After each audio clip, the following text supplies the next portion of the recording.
No, I've always been a solo girl. Just me, myself, and I. Yeah, I'm familiar. So I'm, how familiar? How does a guy get you?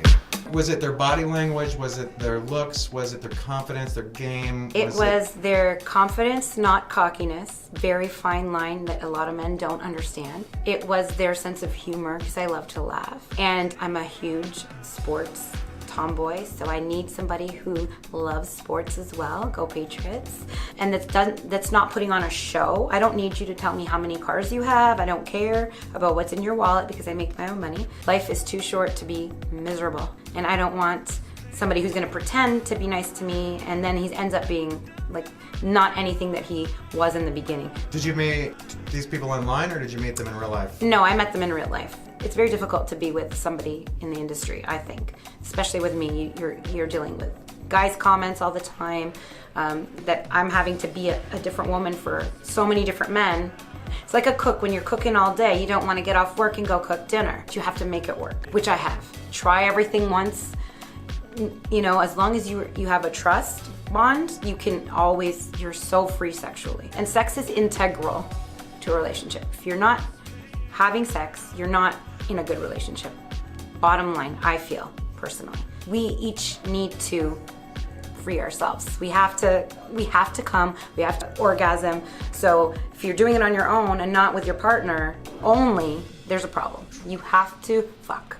My theory is a relationship that'll last forever is a relationship where each partner watches the other partner come once a day at least. Yeah, that it's just like for me, blowjobs. I like to give blowjobs to the person I'm with because I love to see the pleasure in their eyes, and I'm doing that. Mm-hmm. I'm a people pleaser. I think I like to make everyone smile, and so I like to do that, and that's one of my little fetishes. Yeah. Yeah. So if you're in a relationship, how do you juggle fetishes? Do you just always say yes to each other? I don't think you should always say yes, but I think you should try and you know, maybe if you're in the mood for it. Am I in the mood to give a blowjob today? Do you wanna go down on me today? You know, do you just switch it up? From the outside, I would think it would be easy once you're in a relationship with someone because they know what they're getting themselves into. Well, they do until they really feel it, right? And you have to be with a very secure man.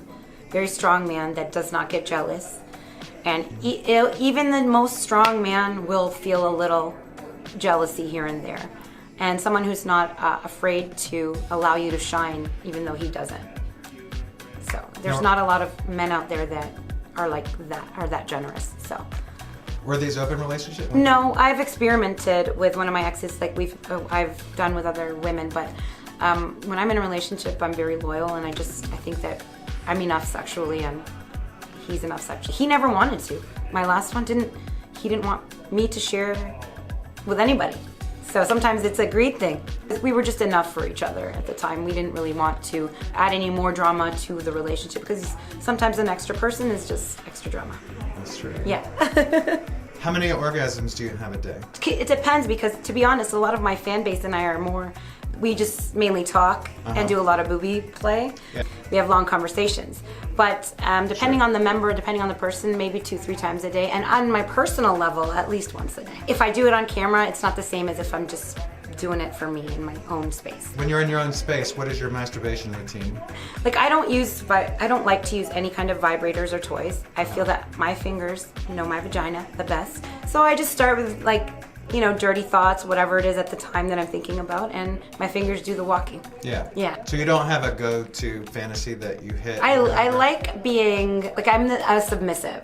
So I always go to that, you know, that rough sex kind of fantasy for me. Because like everyone thinks that when they look at me, they think I'm so innocent and like, you know, because I look like a school teacher, I don't know, with huge tits. But for me, it is a go-to to be a submissive. I don't know, I like that naughty aspect of things. I like the hair pulling, the idea of being, you know, blindfolded. I think there's something great about a mystery like that. My camming is so amazing. You're getting somebody live on cam, you're masturbating for that person right then and there. So I feel like it's completely a different world now than when we just used to watching porn, and you know, now we're watching each other masturbate. Now it's a whole new story. Now it's a whole other world. And as long as it ends in an orgasm, everyone's happy. Yeah, took the words right out of my mouth. Yes. You're right. Yeah. Generally, I'm a bouncy, bubbly girl next door, but if you want me to dominate you, I will. On cam, I prefer to be dominant because, you know, it's better financially, and a lot of guys want me to be the dominant. No. And that's usually the way it goes. Usually a man with power wants to be the man to be told what to do as his fantasy, so it's really a role reversal. It's a seesaw. Yeah. Sometimes you want to be up, sometimes you want to be down. Sometimes you want it from the front, sometimes you want it from the back. I don't. Right. Yeah. But what do you think about that? The sexualness versus the entrepreneur part of it? I think you have to be both. I think that being an entrepreneur is the priority. And when you're an entrepreneur, you will do whatever you need to do to make your business successful. So then you will take your sex to a higher level. You will take your attitude, your looks, your everything to a higher level. It all starts being your own boss. And then you have the freedom to do creatively whatever you want. You learn tons of things, and you just grow. And you grow for yourself, which it feels so much better when you're doing something and the result is for you, coming out of your hard work. So I think that you have to be an entrepreneur first and bring all your sexual aspects and everything else into that one pot.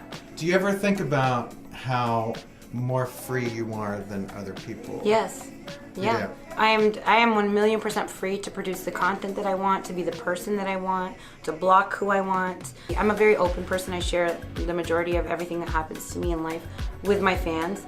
So there's so much freedom in doing what I do. And all of us who don't have, I'm not with a contract with a company, it's me.